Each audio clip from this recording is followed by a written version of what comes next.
Katika Injili kulingana na Luka mlango 19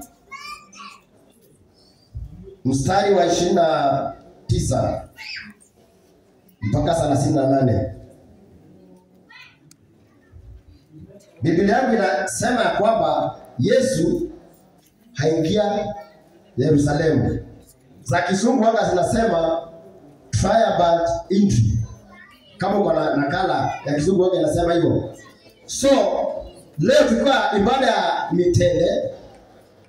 Hii ni siku ambayo Mungu wetu kwa mara ya kwanza anaingia katika mji wa Yerusalemu. Na kule Yerusalemu anaenda kuuawa kwa sababu yako na mimi. Na ndio maana siku ya leo tumekuja kusherehekea na kushangilia ushindi ambao Yesu anaenda kuuleta anapoingia katika mji wa Yerusalemu. Maandiko yanasema alipokwisha kusema haya, Yesu alikaa mbele ya msafara akielekea Yerusalemu, na alipokaribia Bethfage na Bethania kwenye mlima wa Mizeituni, aliwatuma wanafunzi wawili akawaagiza hivi: nendeni katika kijiji kile kilicho mbele yenu. Mtakapokuwa mnaingia kijijini, mtakuta mwana-punda ambaye hajawahi pandwa na mtu bado. Mfungueni muniletee hapa. Bwana apewe sifa sana.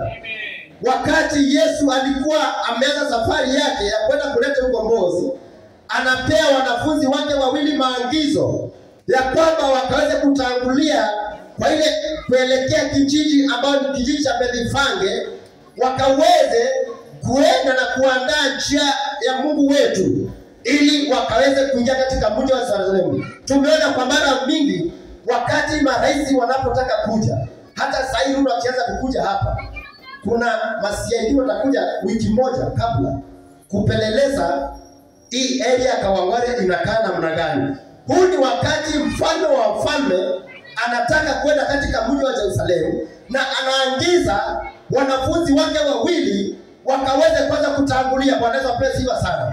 Kwa hivyo wakatangulia kwenda kule Yerusalemu. Maandiko yanasema ya kwamba akawaagiza akiwaambia kwamba watakuta mwana-punda ambaye hajawahi pandwa na mtu, wamfungue na wakaweze kumletea. Na mtu yote akiwauliza wakamwambia kwamba Bwana anamuhitaji.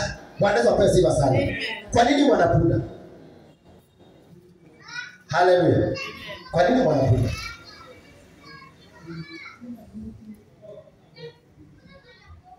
Haleluya. Ni kwa maana punda inaashiria amani. Mfalme anayekuja kwa amani hana vita. Ni mfalme anayekuja kwa njia ya amani, anaenda kuleta ukombozi kwa njia ya amani. Bwana atukuzwe sana. Ndio maana akatumia mwana-punda. Kwa wale wamewahi punda, Ukambani kuna punda mingi sana, na wakati punda amezaa mtoto wake uwaga atafungi kwa sababu uwaga achani na mama yake. So wakati hata wanaambiwa waende watakuta mwana-punda amefungwa, nafikia walikuwa tu wamefunga mama yake, lakini mtoto wa punda alikuwa tu angali pale. So mfalme wetu ambaye ni Yesu Kristo anapotaka kuingia katika kule Yerusalemu, anataka kuingia kwa njia akitembelea punda. Bwana atukuzwe sana. Hakutaka kwenda kwa njia za kujionyesha kwa hali ya kiukuu, lakini alikuwa mnyenyekevu.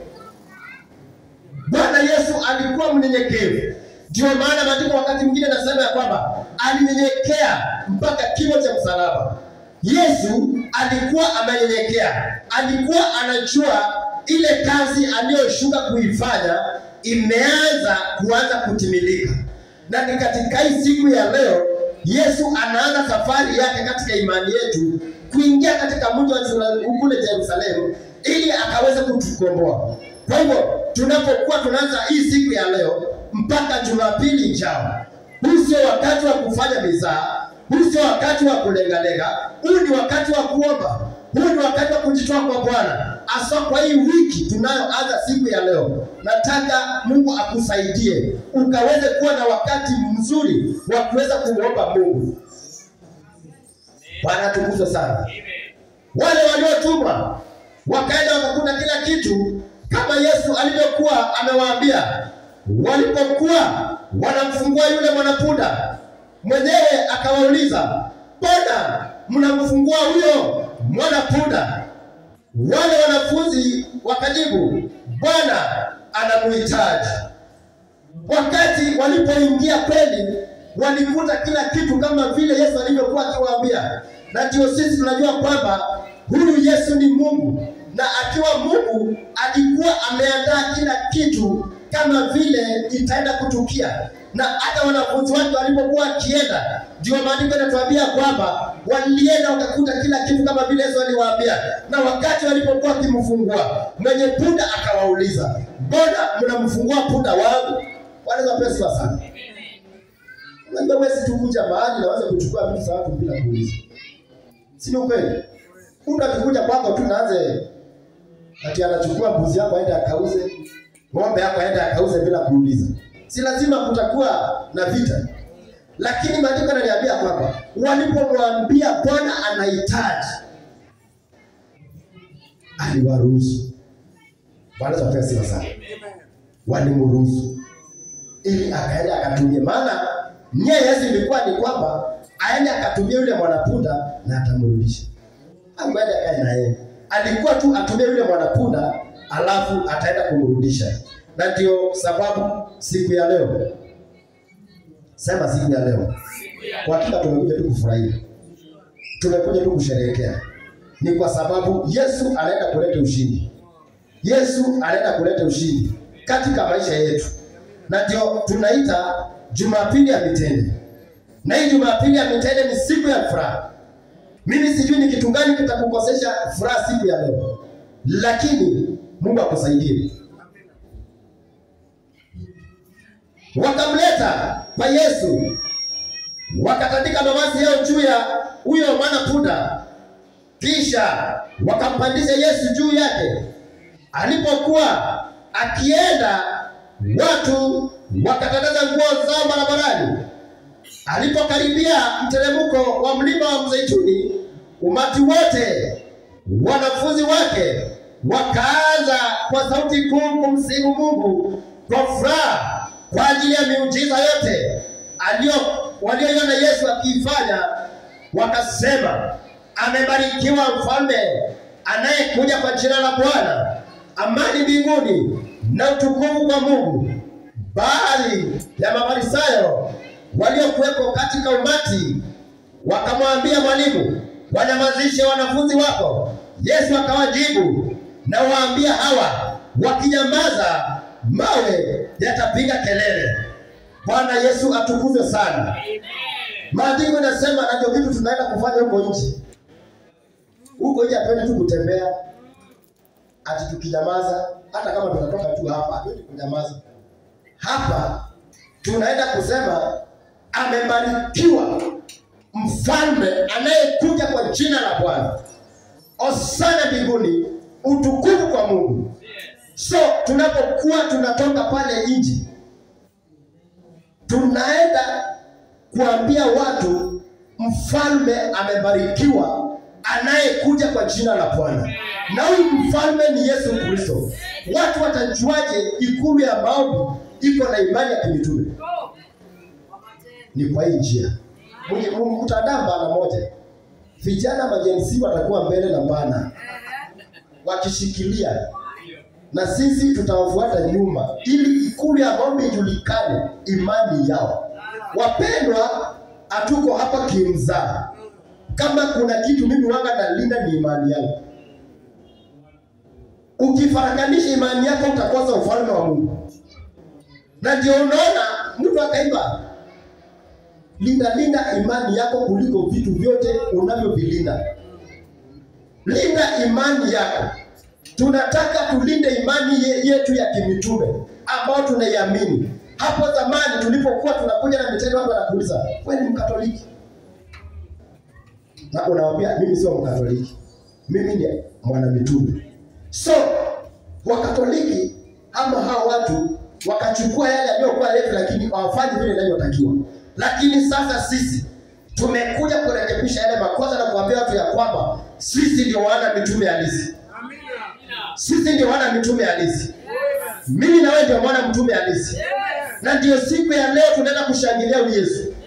Ndio maana siku ya leo tunaenda kumfurahia Yesu. Ni kwa sababu anaenda kuleta ukombozi. Ibada ya leo tena nakwambia sio ya kawaida.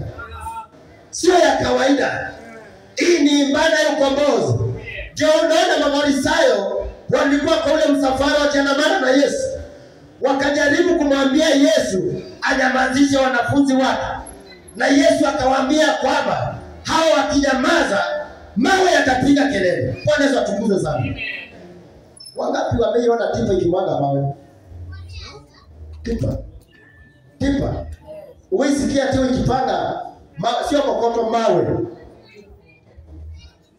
Hiyo kelele unasikianga aje? So, ikiwa wanafunzi wa Yesu wangenyamazishwa, mawe yangeanza kupiga kelele. Sielewi zile kelele zingekuwa za namna gani. Ndio maana nakuambia tukitoka pale nje, usionee Mungu wako aibu. Amen. Yes. Pale nje hakuna aibu. Pale nje hakuna aibu. Ambia jirani pale nje hakuna aibu. Unaenda kutangaza imani yako mpaka kitaeleweka. Tujue unaamini nini. Kwa sababu watu wengine wamejaribu kufarakanisha imani zao. Tunakuona ni mwana mitume lakini kuna vitu zingine unaamini. Hiyo ndio vitu tunataka ukaondoe. Ukiamua kuwa mwana mitume kama mwana mitume ni kwa sababu ni imani tunayoamini itatufikisha mbinguni. Amen. Mimi sioni imani nyingine. Kama uko na nyingine ni shauri yako. Lakini naamini hii imani, Bishop, hii imani yetu hii itatufikisha huko. Amen. Itatufikisha huko. Ukienda kunyamaza, moyo atachukua nafasi yako. Na moyo akichukua nafasi yako, sielewi utakuwa wapi. Sijui utakuwa wapi. So, anza kujioji. Kwa maana haya mawe yakinena badala yako ama ya msimu Mungu badala yako, sijui kama utakuwa. So, Mafarisayo walikuwa kila wakati wanatafuta njia ya kumshtaki Yesu. Kila wakati walikuwa wanatafuta makosa ya kumwekelea Yesu kwa mambo mazuri aliyokuwa akiyafanya. Na niko na imani hata sisi watu ambao tumeshikilia imani, kila wakati kuna watu wanaotufuatilia hata kwa mitandao. Wengi si ati wanatufuatilia kwa uzuri, wanatafuta tu kama kosa kidogo. Wasema kumbe anajitaka mwana mitume na umesikia kitu ameongea. Sio kuna watu wanakutafuta wewe kwa ajili ya kile kitu umeamini. Wengine hawakufuatilia kwa njia nzuri, wanakufuatilia kwa njia isiyo sawa ili wakaweze kutafuta njia ya kupekelea na makosa. Lakini nashukuru Mungu kwa sababu sisi wote ambao tuko mahali hapa tumejijenga katika imani iliyo sawa ambao ni imani ya kimitume. Na ndio maana siku ya leo tumekuja kumsherehekea Yesu. Bwana Yesu asifiwe sana.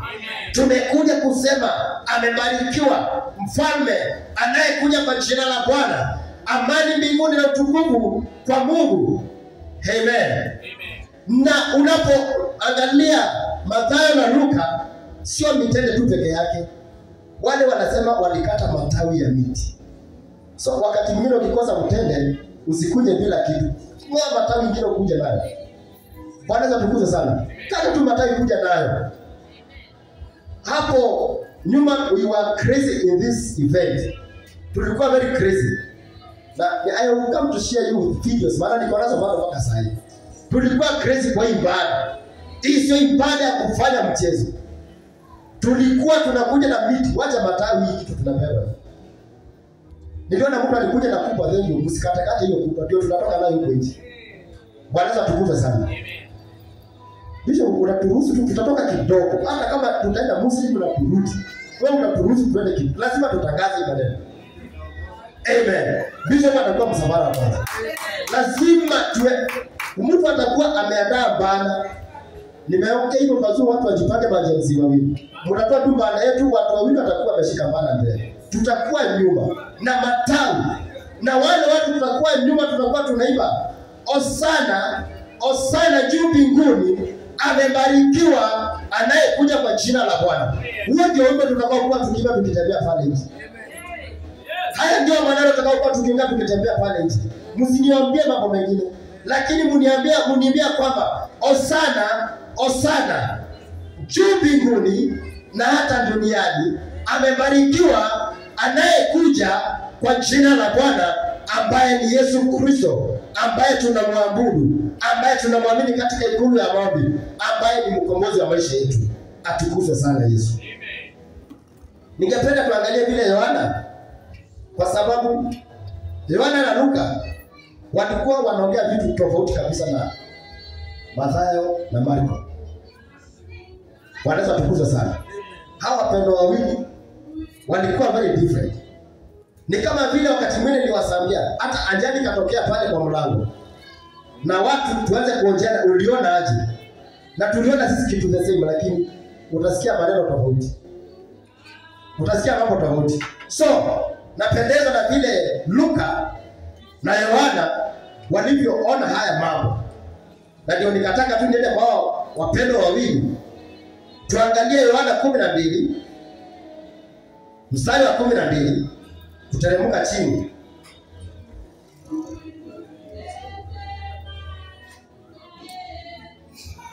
So tunapoendelea na ibada, mpendwa, usikae kuhuzunika, usikae kujirumisha, kuwa na furaha ndani yako, kwa sababu mfalme wetu ambaye ni Yesu Kristo anaingia kule Yerusalemu, na kule aendi tu biashara zingine, bali ni kwenda kutukomboa.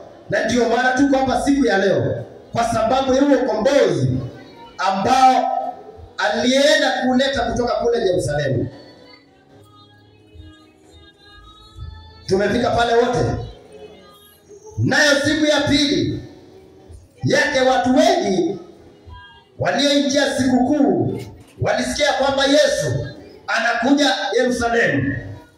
Na nikawaambia wakati mwingine, kama kuna sikukuu yetu sisi wana mitume, ni sikukuu ya Pasaka. Na tayari imeanza. Leo. Wanaweza kutukuza sana. Hii sikukuu imeanza leo. Ndio unaona Yohana anaiweka vizuri kabisa. Kesho yake watu wengi waliokuja mchini kwa sikukuu wakapata habari kuwa Yesu angekuja Yerusalemu. Basi wakachukua matawi ya mitende. Ndio mtende wako. Hii bado unakaa tu karibu na mtende kila wakati. Hii ni ibada ya mtende. Kaa karibu na mtende. Kuwa na mtende kwa mkono tu. Kuna zingine huko mnaanza Asha. Unaanza sasa wale wana mitende wakuwa na mtende. Maandiko yamesema hadi ya kwamba watu waliposikia kwamba Yesu angekuja Yerusalemu, wakachukua matawi ya mitende wakakwenda kumpokea, huku wakiimba. Wanaweza pesa kwa sana. Walienda kumpokea ufalme wakiimba, Hosana, amebarikiwa anayekuja kwa jina la Bwana. Mungu abariki mfalme wa Israeli. Kwa maana wakati ule walijua Mungu ni wao. Bwana atukuzwe sana.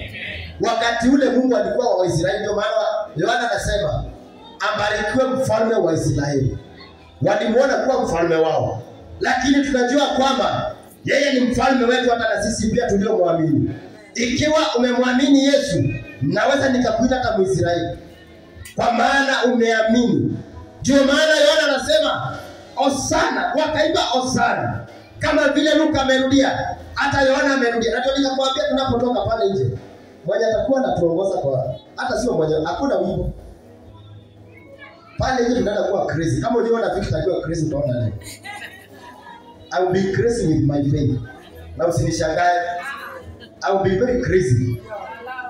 Usiona maandamano ya JMC. Usiona maandamano.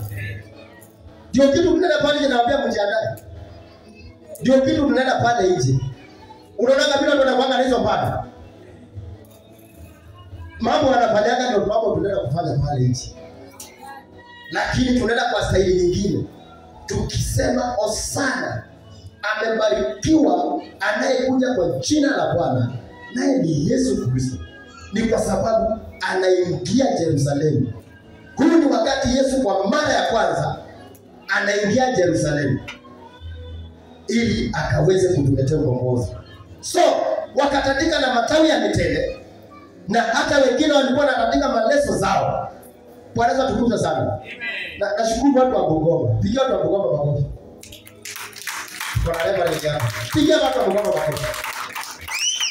Wakati tulienda kufungua kanisa, mfalme Ikulu ya maombi alitandikiwa manguo. Hakutembea tu hivi hivi. Pigia sima makofi. So hao watu walipata wakona kitu. Na hivyo ndio vile tunafanyana. Huyu alikuwa mfalme, askofu ni mfalme wa Ikulu ya maombi. Na wakati wowote atakapokuja kufungua mradi kwako, hakikisha red carpet iko. Haleluya. Hakikisha anatembelea kwa maleso wa red carpet, bila utawezeshwa, lakini asikanyage vumbi. Hivyo ndio vile wafalme wanafanyiangwa. Na ndio unaona hata wafalme wa ulimwengu wameinga kwa mambo haya ya maandiko. Ndio unaona kila wakati mfalme anapokuja mahali akona hiyo kitu wanaita red carpet. Wanaweza pesa sana. So ni vitu tu wamekopi katika maandiko. Na ndio maana hao watu walitandika na manguo zao. Walijua huyu sio mtu wa kawaida. Wakaelewa ya kwamba Yesu tu akuji tu kikawaida. Amekuja kufanya mambo kuwa sawa sawa. Amekuja kusahihisha yale makosa yaliyokuwa yamefanyika. Amekuja kuleta upatanisho katika mtu na Mungu. Haleluya. Unajua tulikuwa tumefarakana hapo mwisho, hapo mwanzo. Lakini Yesu anapokuwa anaingia Yerusalemu, alikuwa anaenda kufanya upatanisho kwa njia ya damu yake mwenyewe. Bwana asifiwe sana. Na ndio sisi kila wakati tunapoona maangano, tuko na covenant tunafanya. Hata Jumapili tunaenda kufanya covenant katika angano ya damu ya Yesu Kristo. Ni kwa sababu anaenda kuingia Yerusalemu. Na hii Friday inakuja. Sema Friday. Tunafanya maandamano. Bwana asifiwe sana. Amen. Sijui tunaweza kubaliana kwa kauli moja. Ingewezekana meza ya Bwana tungeifanya Friday evening. Hallelujah. Hivyo ndio vile ilikuwa. Na ndio unaona tumekuja na kitu tunaita Pasaka. Pasaka hii wapendwa, tuko katika, ambia jirani tuko katika msimu wa sikukuu. Tuko kwa msimu wa sikukuu katika imani yetu. Tuko katika msimu wa sikukuu. Na tunapokuwa katika hii msimu wa sikukuu, ni wakati kuna sikukuu kuna nini? Kuna sherehe. Si sikukuu kuna sherehe. Si kuna makochokocho kukula vitu mzuri. Hakuna boga ni vitu kama ile inatembea. Kuku vitu zinatembea. Sio zile zinamea. Wanaweza pesa sana. So tumeanza sikukuu yetu mpendwa. Anza kusherehekea katika hii wiki yote. Kitu nitakusii tu kwa imani, usitumie vitu kwa rahisi. Sio mzuri. Ondoa vitu kwa rahisi. Kwa hii wiki tu peke yake. Na utaona tofauti. Maana sikukuu yetu inaitwa sikukuu ya mikate isiyotiwa chachu. Haleluya. Hii ni sikukuu isiyo ya kawaida. Ni ya mikate isiyotiwa chachu. Chachu kwa maana nyingine ni dhambi. Lakini kwa asili chachu ni baking powder. Si kweli? So epukana na dhambi kwa hii wiki, epukana na vitu kwa baking powder. Hofu. Sote hivi. Jaribu. Ili tunapokuja Jumapili, ibada ikuwe fire. Haleluya. Ibada ikuwe moto. Tukishiriki meza ya Bwana, yale magonjwa aliyokuwa amekushikilia yakapate kuondoka. Mimi hii meza ya Bwana imenipea uzima. Hii meza ya Bwana nimeona ikiniponya. Nimeona ikiinua na ndugu yangu Kabete ako hapa, anaweza shuhudia. Bwana asifiwe sana. Nilienda kumshuhudia, sababu nisikia watu ni nani yani nimshuhudie. Na akakuja kushiriki. Na kweli alikuja akashiriki. Si ndio anatembea. Brother Hata hakuna kitu ndani. Wewe utakuwa tu hiyo kitu ndio. Hakuna. Pigia sifa makofi. Kwani unatakanga msikie shuhuda za aina gani? Ndio muamini hapa tunahubiri Mungu ukweli. Ama mnataka vile TV unapewa anakufanyia vitu na hivi na hivi. Na hapa Mungu anafanya mambo halisi. Huyu ndugu haiwisha angekuwa naye kisheria aonyeshe. Mungu ilikuwa ime crack hivi. Lakini kupitia haya mambo Yesu anaingia Yerusalemu ya siku ile kwenda kuyafanya. Hebu ndugu simama wakuone vizuri. This is a real testimony in this church. Huyu ni ushuhuda wa ukweli katika hii kanisa.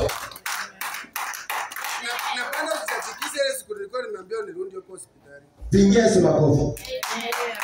Haya ndio baadhi ya mambo tunaweza shuhudia kwamba Mungu anafanya katika huduma ikulu ya maombi. Kwa sababu tumeamini kile Yesu anaweza kufanya katika maisha yetu. Hatutaki shuhuda atasa kuunga. Unaenda kuteka shairi, ukuje tuambie shairi. We don't want that. Testimony kama hiyo. Mtu alikuwa amevunjika mguu anatembea. Kitu moja yule kipofu alipopona na Yesu alisema, mimi kitu moja najua. Nilikuwa mimi sioni, lakini mimi sasa mimi naona. Haya mambo mengine mimi sitaki kujua. Haleluya. Na ndio maana tunaposema Yesu anaingia Yerusalemu, anakuja kulete mambo kama haya katika maisha yetu. Anakuja kuleta uponyaji. Kitu moja najua, leo sikuwa na pesa, lakini niko nazo kuanzia sasa hivi. Maana Mungu wangu ameingia Yerusalemu. Maana Mungu wangu ameingia Yerusalemu. Kuenda kuleta ukombozi, kuenda kuleta ushindi katika maisha yangu. Na ndio unaona Mafarisayo nia yao ilikuwa ni wazuie Yesu asije akaingia kule, lakini ilikuwa imeshatabiriwa ya kwamba mpaka ataenda kuingia katika Mungu wa Yesu. Amen. Unabii lazima utimie ikiwa ni unabii wa Mungu. Unabii ambao utimie unabii ambao si wa Mungu, lakini unabii wa Mungu hata kama utachukua miaka 100 mpendo ukiwa hai utatimia. Bwana asifiwe sana. Kile Mungu amesema kwa maisha yako kinaenda kutimia. Kwa hakika lazima kiende kutimia. Ni kwa sababu neno la Mungu aliji bure na anasema analifuatilia kazi kulitimiza. So, wakaimba Osana Osana. Nataka nijipea allowance ya dakika 10 nataka kwenda nje. So tunaenda nje. Wanafunzi wa Yesu hawakuelewa mambo haya wakati huo. Lakini Yesu alipokufa kwa utukufu, walikumbuka kwa mambo haya yalikuwa yametajwa katika maandiko na kwamba waliyatekeleza kwa ajili yake. Wakati Yesu alikuwa ulimwenguni, watu walimuona kuwa mtoto wa Yusufu na Mariamu, lakini haikuwa hivyo. Yesu alikuwa ni Mungu akidhihirika ndani ya mwili kama vile imeandikwa katika 1 Timothy chapter 3 verse 16. Hii ilikuwa ni siri iliyokuwa imefichwa kwa watu. Na ndio unaona wakati Yesu bado angali anatembea na wanafunzi wake, hawakuwa wanaelewa. Hata wao walikuwa wanamuona kuwa mtu wa kawaida. Ndio unaona wakati huo hawakuwa wanajua, lakini wakati alikufa na kufufuka ndio akili zao zilifunguliwa. Wakati alikuja kwa njia ya Roho, wakafunguliwa akili zao na wakajua ya kwamba kumbe mambo yote waliokuwa wakifanya yalikuwa yametabiriwa ya kwamba watakuja kuyafanya kwa ajili ya Yesu. Wanaweza tukuzwa sana. Lakini sisi tuko na heri kwa sababu tumejua ukweli. Na huu ukweli ndio unaotuweka huru hata siku ya leo. Wanaweza kusifiwa sana. Huu ukweli tunaokuambia katika madhabahu ndio ukweli unaokuweka huru mahali popote unapoenda. Na ninakusihi kwa jina la Yesu, shikilia ukweli. Shikilia ukweli. Shikilia ukweli. Nasema shikilia ukweli. Kwa maana tuko katika siku za mwisho. Kule nje maandiko yanasema kuna mbweha na mbwa mwitu. wanakungoja kurarue kwa mafundisho yanayofanana kama ya ukweli lakini sio ya ukweli. Na ndio unaona watu wengi wamejichanganya imani zao. Bwana atukuzwe sana. Amen. Wamejichanganya imani zao. Amen. Amen. Kwa maimani ambazo hazieleweki. Bwana atukuzwe sana. Amen. Na ndio unakuta mtu hata anjielewi. Tukisema tupite hii mlango, anapita hii. Na tunasema tuko pamoja. Tunasema tuko kwa imani moja. Tukisema tutembea kwenda hivi, yeye anarudi hivi. Kwa sababu amejichanganya imani yake. Na nimekuambia kwamba kama kuna kitu unapaswa kutetea ni your faith. Imani. Sema imani. Imani. Tunaweza payuka kutoka asubuhi mpaka jioni. Lakini kama hakuna imani ambayo umejijenga kwayo, tunafanya kazi hapo. Na ndio maana nashukuru Askofu kwa sababu ameweka msingi ule imara katika ikulu ya maombi, ili watu wanapokuja wajijenge katika imani. Bwana atukuzwe sana. Na ndio unaona hatulazimishi watu. Unapokuja unakuja kwa hiari yako. Na unapokuja kwa hiari yako, unapokubali masharti ya imani, tunakubatiza kwa jina la Yesu. Haleluya.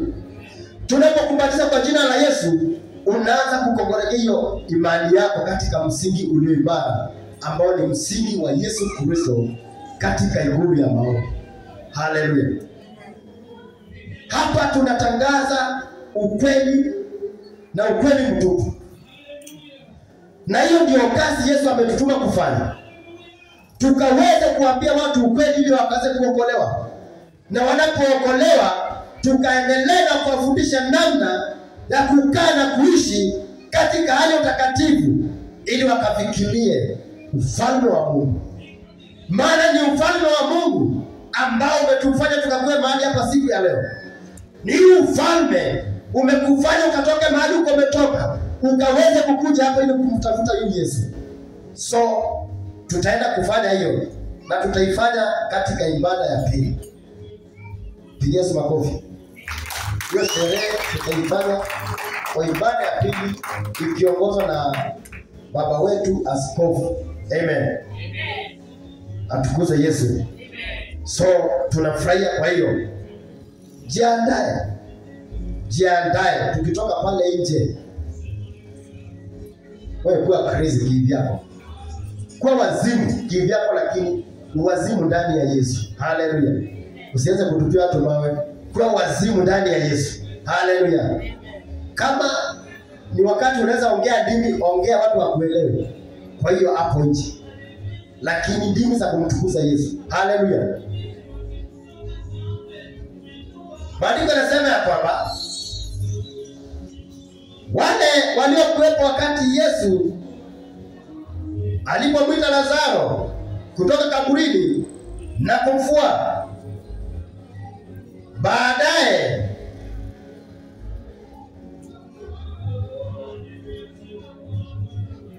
waliwaambia wengine yaliyotokea. Wanaweza kutoa sifa sana.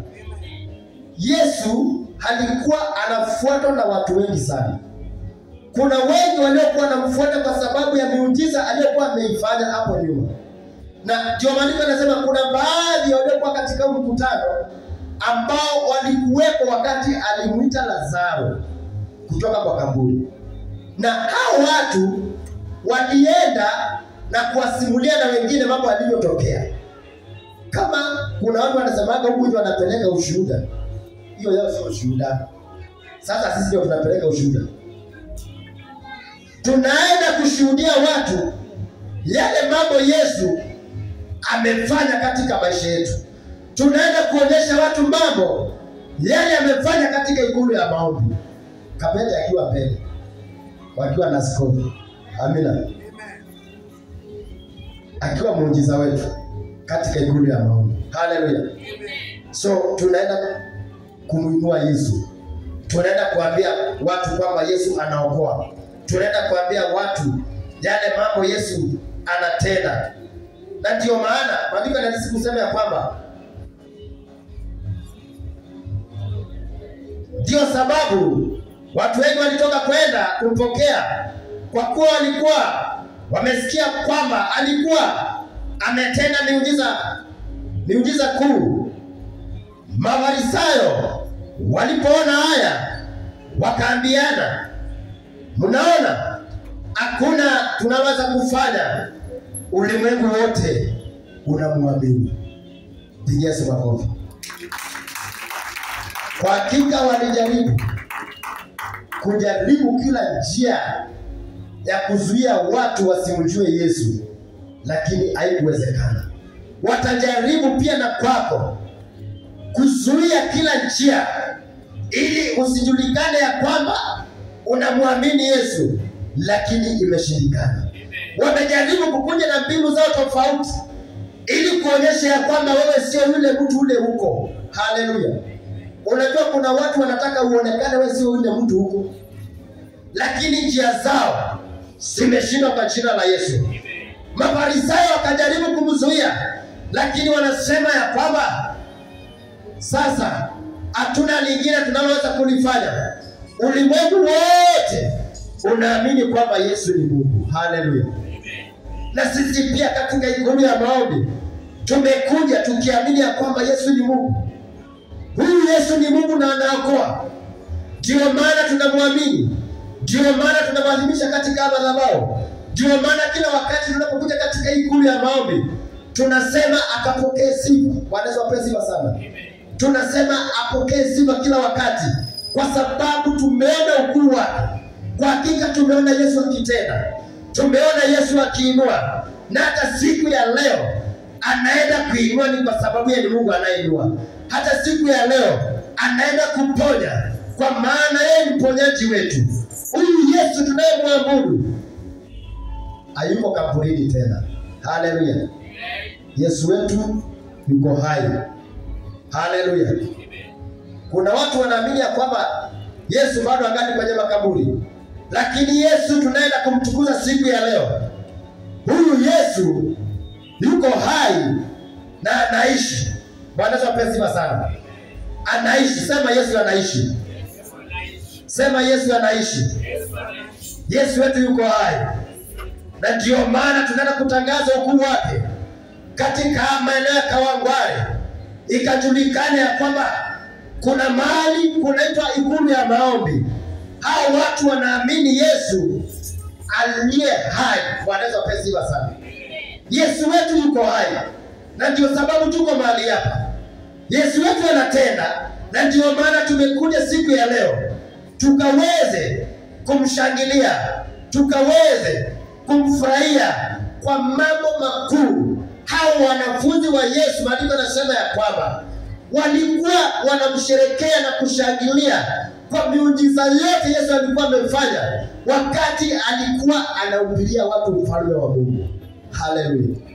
Na sisi tunaenda kusherekea mambo Yesu ametenda katika ikulu ya maombi tangu ianze. Haleluya. Mimi ninapoangalia naona niko na mambo mengi ya kusherekea. Sijui kama uko nayo. Mimi nikiangalia kwa macho yangu naona vitu vingi vya kusherekea katika ikulu ya maombi. Tangu nikuje hapa niko na vingi vya kwenda kumwambia Bwana ni asante. Osana, Osana Mungu mbinguni na hata duniani. Ambarikiwe anayekuja kwa jina la Bwana, naye ni Yesu Kristo. Hayo ndio maneno nataka uweke kwa kio. Wakati askofu atakuwa anatuongoza huko nje, haya maneno ndio tutatamka. Waimbaji wakiimba kawimbo pole pole nyuma, wale watu crazy kama mimi tutakuwa tunasema haya maneno pale nje. Na waimbaji mtafute vitu nyimbo za damu ya Yesu pale nje. Haleluya. Na watu wale crazy kama mimi tutakuwa nyuma ya askofu kwa sauti. Nashukuru Mungu alinipea sauti yenye iko amplified. Sauti yangu iko amplified. Hata sitaki wakati mwingine bila kipaza sauti ni kwa sawa. Sauti Mungu alibalance kueleza kila kitu. Sina shida na sauti. So tukienda kule nje ninakuandaa tena mara ya pili. Don't be shy. muujiza wako unaweza patikana hapo nje kwa kutembea peke yake. Kuna vitu Mungu ataenda kufanya hata bila kukuja kwa madhabahu kuombewa. Lakini wakati tunapoenda pale nje na kusema tu Hosana, Hosana, amebarikiwa anayekuja kwa jina la Bwana, mambo yanaanza kubadilika. Mambo yanaanza kufanyika kwa maisha yako. Kama kuna vifungo vilikuwa vimekufunga vinaanza kufunguka. Kama kuna vinyororo vilikuwa vimekufunga vinaanza kukatika. Mikatale yote inaenda kukatika. Lolote linaokuzuia usiabudu Mungu linaenda kukatika. Unajua mbinu shetani anatumia ni kufunga watu wasije wakaabudu Mungu. Haleluya. Shetani anajua ya kwamba akikufunga usije kaabudu Mungu amekuweza. Maana maabudu yanashusha uwepo wa Mungu unashuka chini. Na uwepo wa Mungu unaposhuka chini, ama uwepo wa Mungu unaposhuka juu yako, mambo yanaanza kufanyika mpendwa. Haleluya. Vitu vinaanza kufanyika. Vitu vinaanza kudhihirika ndani ya maisha yako ambavyo ni Mungu anafanya kazi ndani yako. Bwana Yesu asifiwe sana. Nashukuru sana kwa sababu ya askofu na watumishi wengine wala kwa nyuma yake, Pastor Sela, mchungaji Henry, wanakamati wote. Na washukuru kwa sababu ya kutushikilia katika imani na kutupa mwelekeo. Bwana Yesu asifiwe sana. Unajua maandiko yanasema ikiwa kiongozi jicho lake litakuwa alioni, hata watu wale anaongoza watakuwa vipofu. Lakini nashukuru askofu wetu kwa sababu macho yake iko sawa. Haleluya. Ni kama ya mwewe. Mwewe anaweza ona kilomita 1300 mbele. So askofu anaona mbele na akatuandaa akatuambia tukuje na mitende. Nataka kukutia changamoto. Enda upeleleze makanisa wanajiita wana mitume. Hawajui. Utakuja kuniambia Jumapili. Hata watauliza kwani nyinyi wa Katoliki. Wataenda kuuliza, uambie tulikuwa kwa ibada ya mitende, hata wataona wananiona. Wananiona. Watauliza, kwani umekuwa Katoliki? Hii sio ibada ya Katoliki, bali ni ibada yetu. Hii sio imani ya Katoliki, bali ni imani yetu. Wale watu ambao tumebatizwa ndani ya Yesu, tukakufa na yeye na tukafufuka naye katika mauti yake, hii ndio ibada yetu. Na ndio nikakwambia leo tumekuja tu kusherehekea. Leo tumekuja kufurahia ushindi wa Bwana.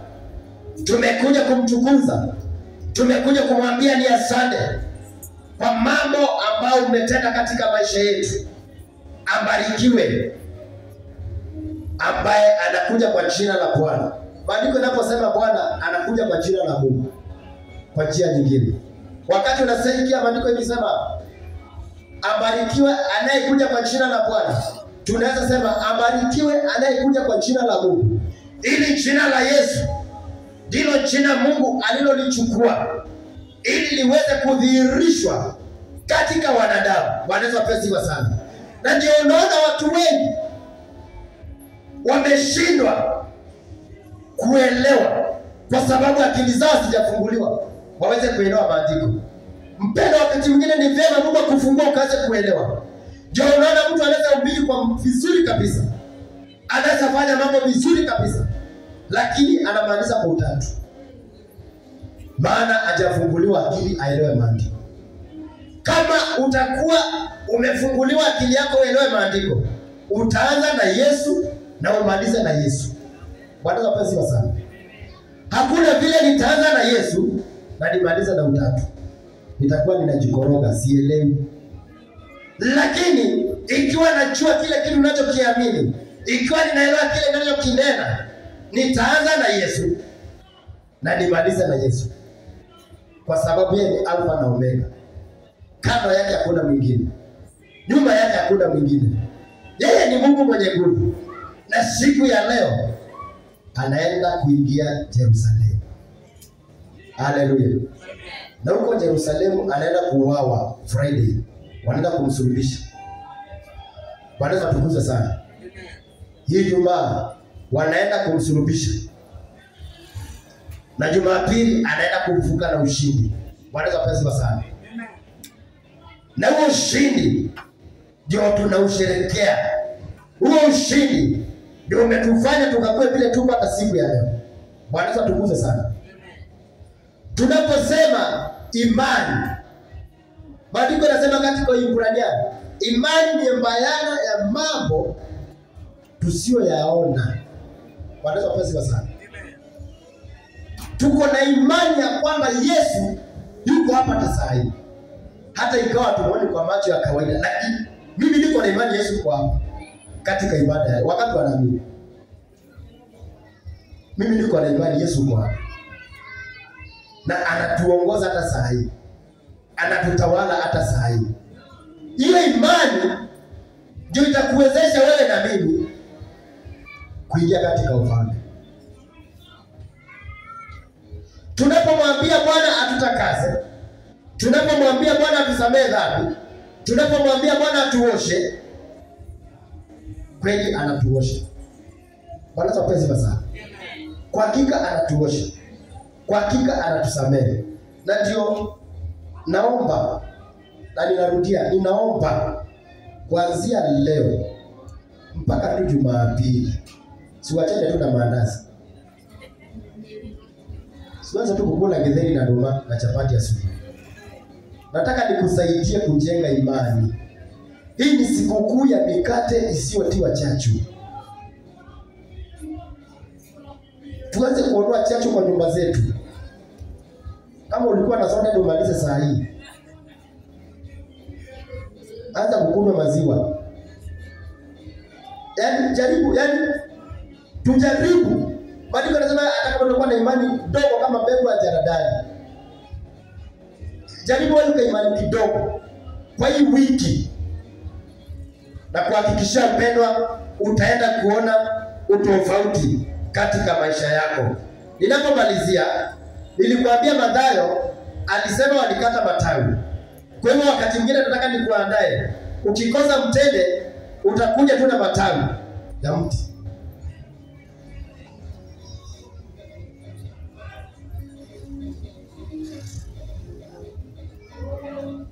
Tutasoma Mathayo 21. Hiyo utaweza soma kuanzia 1, lakini sitasoma yote sababu ya muda. Utaweza wakati wako uende usome Mathayo 21 from 1 to 11. Tena utaenda utasoma Marko chapter 11 1 to 10. Andika, utasomea nyumbani. Sasa nataka tu kuangalia kidogo tu mahali inasema mambo ya matawi.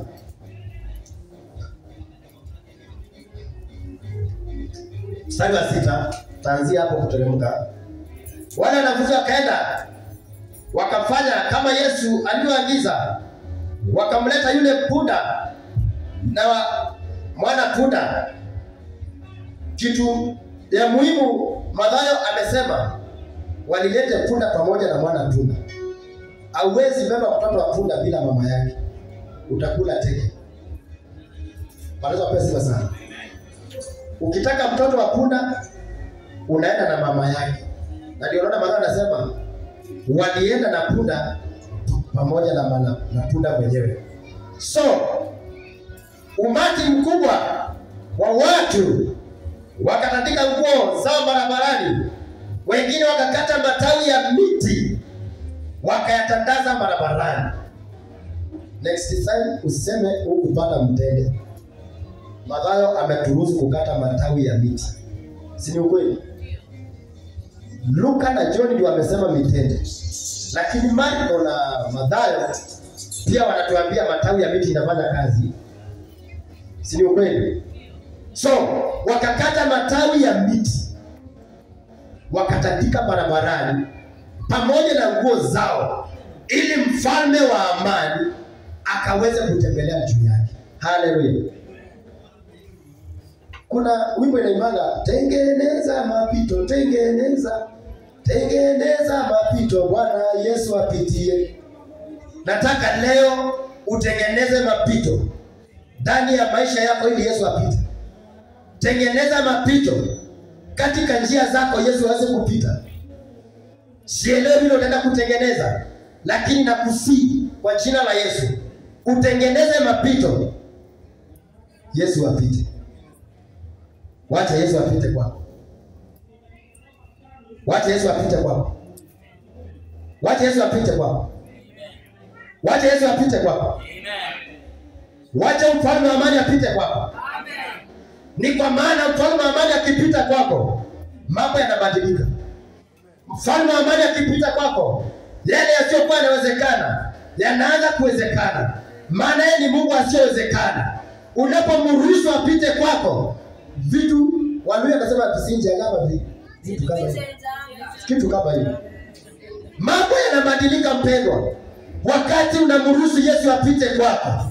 Na tumekuja siku ya leo kuruhusu Yesu apite kwetu. Mimi nimekuja kumwambia apite kwangu, sio kwako. Mimi nataka apite kwangu. Sijui kama atapita kwako, lakini mimi nataka apite kwangu. Haleluya. Wacha Yesu apite kwangu. Wacha Yesu apite kwako, ili abadilishe hiyo hali ambayo unaona iwezekani.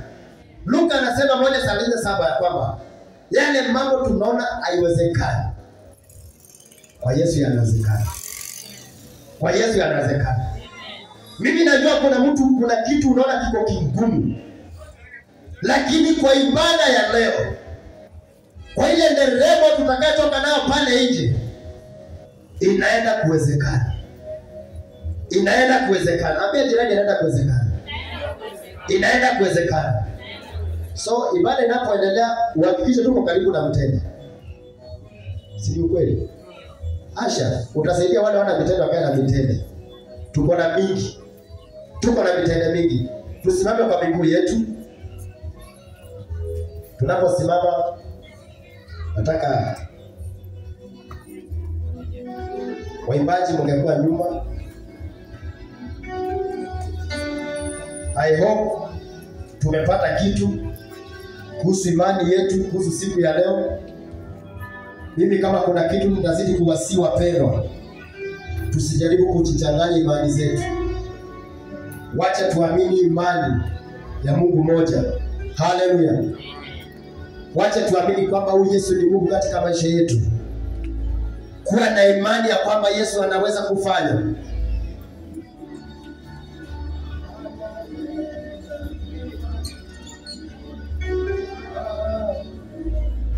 Anaweza kufanya. Anaweza kutenda.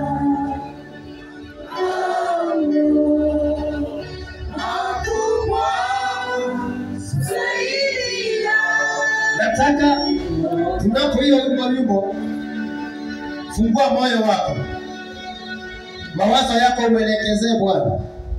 Uamini ya kwamba kwa hakika anaweza kufanya mambo makubwa. Katika siku ya leo amini kwamba Yesu anaweza kufanya mambo makubwa. Katika imani ya leo amini Yesu anaweza kufanya mambo makubwa. Amini kwamba ataenda kufanya. Yes.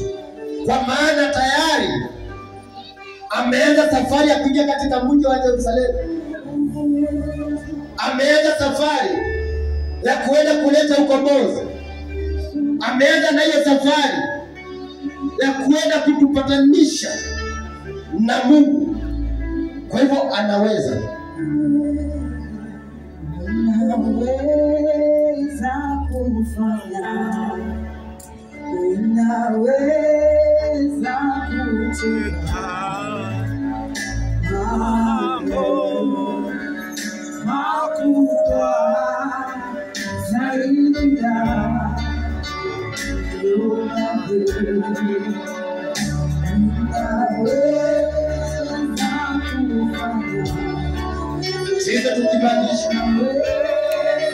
Sisi tukimaanisha tunapotoka